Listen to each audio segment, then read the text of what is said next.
2028ಕ್ಕೆ ನಾನೇ CM ಅಂತ ಕಾಕಿ ಬೆಲೆಗೆ ಬಿದ್ದಿದ್ದಾನೆ ಒಬ್ಬ ಶಿವಾನಂದ್ ಅಂತ ಹಂಗೆ ಹೇಳಿಕೆ ಕೊಟ್ಟವರು. 2028ಕ್ಕೆ ಅವರೇ ಮುಖ್ಯಮಂತ್ರಿ. ಇದನ್ನು ನೀವು ಗಮನಿಸಿರ್ತೀರಿ. ಬೆಳಗಾವಿಯಲ್ಲಿ ಹೆಡ್ಡಾಗೆ ಬಿದ್ದವ ಈಗ ಬೆಂಗಳೂರಿಗೆ ಶಿಫ್ಟ್ ಆಗಿದ್ದಾನೆ. ಏನು ಕಾರಣ? ಹಂಗೆ ಹೇಳಿದ ತಕ್ಷಣ ಹಂಗಾಯ್ತಾ? ಇಲ್ಲ, ಬರೋಬ್ಬರಿ 4,500 ಕೋಟಿ ರೂಪಾಯಿ ವಂಚಕ ಇವತ್ತು ಬೆಂಗಳೂರಿಗೆ ಶಿಫ್ಟ್ ಆಗಿದ್ದಾನೆ. ಕೋರ್ಟಿಗೆ ಹಾಜರುಪಡಿಸ್ತಾರೆ ಮಾಳಮಾರುತಿ ಪೊಲೀಸರು. ಜಡ್ಜ್ ಅನುಮತಿ ಪಡೆದು ಬೆಂಗಳೂರಿಗೆ CID ಇವತ್ತು ಟೀಮ್ ಶಿಫ್ಟ್ ಮಾಡುತ್ತೆ. 14 ದಿನ ಕಸ್ಟಡಿ ನೀಡೋಕೆ ನ್ಯಾಯಾಧೀಶರ ಬಳಿ ಬೇಡಿಕೊಳ್ಳಲಾಗಿದೆ.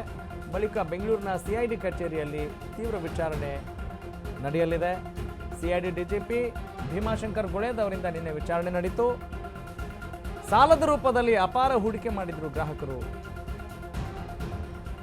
ಹೂಡಿಕೆ ಮಾಡಿದಂಥ ಸಾವಿರಾರು ಕೋಟಿ ಎಲ್ಲಿದೆ ಅನ್ನೋ ಬಗ್ಗೆ ಈಗ ತನಿಖೆ ಆಗ್ತಾ ಇದೆ. ಇಂತಹ ಅನೇಕ ಘಟನೆಗಳನ್ನು ನೀವು ನೋಡಿರ್ತೀರಿ. ಬೆಳಗಾವಿಯಲ್ಲಿ ಬಲೆಗೆ ಬಿದ್ದವ ಬೆಂಗಳೂರಿಗೆ ವರ್ಗಾವಣೆ ಆಗ್ತಾ ಇದ್ದಾನೆ. ಬರೋಬ್ಬರಿ 4,500 ಕೋಟಿ ರೂಪಾಯಿ ವಂಚಕ ಇವತ್ತು ಬೆಂಗಳೂರಿಗೆ ಬರ್ತಾ ಇದ್ದಾನೆ. ಮಾಳಮಾರುತಿ ಪೊಲೀಸರು ಇವತ್ತು ಕರ್ಕೊಂಡು ಬರ್ತಾ ಇದ್ದಾರೆ. ಓಕೆ, ಹೇಗಾದ ಗೊತ್ತಾ ಚಿನ್ನಾರಿ ಮುತ್ತ ಅಂತ ಒಂದು ಕೇಳಿದಿರಲ್ಲ, ಹಾಗೆ ಹಿಂಗಾದ ಗೊತ್ತಾ ಈ ಶಿವ. ಜಸ್ಟ್ PUC ಓದಿ 4,500 ಕೋಟಿ ರೂಪಾಯಿ ಕೋಟೆ ಕಟ್ತಾನೆ.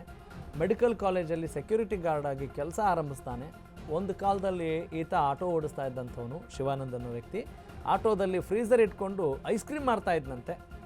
2004, 2005, 2006 ಅವಧಿಯಲ್ಲಿ ಐಸ್ ಕ್ರೀಮ್ ಮಾರ್ತಾ ಇದ್ದ. ಸ್ವಂತ ಐಸ್ ಕ್ರೀಮ್ ಫ್ಯಾಕ್ಟ್ರಿ ಮಾಡಿದ್ದ ಶಿವಾನಂದ ನಿಲಣ್ಣವರ್. 2012ರಿಂದ ಸ್ಟಾಕ್ ಮಾರ್ಕೆಟ್ನಲ್ಲಿ ಹಣ ಹೂಡಿಕೆ ಮಾಡಿದ್ದಂತೆ. ಹಣ ಹೂಡಿಕೆ ಮಾಡಿ 15 ಲಕ್ಷ ರೂಪಾಯಿ ಕಳೆದುಕೊಂಡಿದ್ರಂತೆ ಶಿವಾನಂದ್. ಸ್ಟಾಕ್ ಮಾರ್ಕೆಟ್ ಹೂಡಿಕೆ ನೋಡಿ ಅಕ್ಯುಮೆನ್ ಆ್ಯಪ್ ರಚಿಸಿದ್ದಂತೆ. ಅದೇ ಆ್ಯಪ್ನಿಂದ ಸಾವಿರಾರು ಕೋಟಿ ರೂಪಾಯಿ ಹಣ ಗಳಿಸ್ತಾನೆ Shivanand.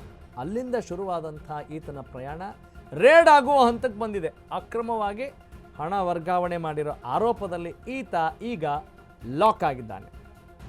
That is his journey. ನೋಡಿ, ಕೊನೆಗೆ ಇಷ್ಟೇ ವಿಚಾರ. ನೀವು ಆರಂಭದಲ್ಲಿ ಆತ ಸೆಕ್ಯೂರಿಟಿ ಗಾರ್ಡಾಗಿ ಕೆಲಸ ಮಾಡ್ತಾ ಇದ್ದ, ಆಟೋ ಓಡಿಸ್ತಾ ಇದ್ದ, ಫ್ರೀಸರ್ ಇಟ್ಕೊಂಡು ಐಸ್ ಕ್ರೀಮ್ ಕೂಡ ಮಾರ್ತಾ ಇದ್ದ. ಆಮೇಲೆ ಸ್ಟಾಕ್ ಮಾರ್ಕೆಟಲ್ಲಿ ಹಣ ಕೂಡ ಹೂಡಿಕೆ ಮಾಡ್ತಾ ಇದ್ದ. ಒಂದಿಷ್ಟು ಹಣ ಲಾಸ್ ಮಾಡ್ದ, ಮತ್ತೊಂದಿಷ್ಟು ಹಣವನ್ನು ಗಳಿಸ್ದ. ಹೇಗೆ ವಂಚನೆ ಮಾಡೋದ್ರ ಮೂಲಕ. ಕೊನೆಗೇನಾಯಿತು ರಿಸಲ್ಟ್? ಈಗ ಆತ ಕಂಬಿ ಎಣಿಸ್ಬೇಕಾಗಿದೆ. ಸತ್ಯಕ್ಕೆ ಸಾವಿಲ್ಲ, ಸುಳ್ಳಿಗೆ ಸುಖ ಇಲ್ಲ ಅನ್ನೋದು ಇದೇ ಕಾರಣಕ್ಕೆ. ಓಕೆ.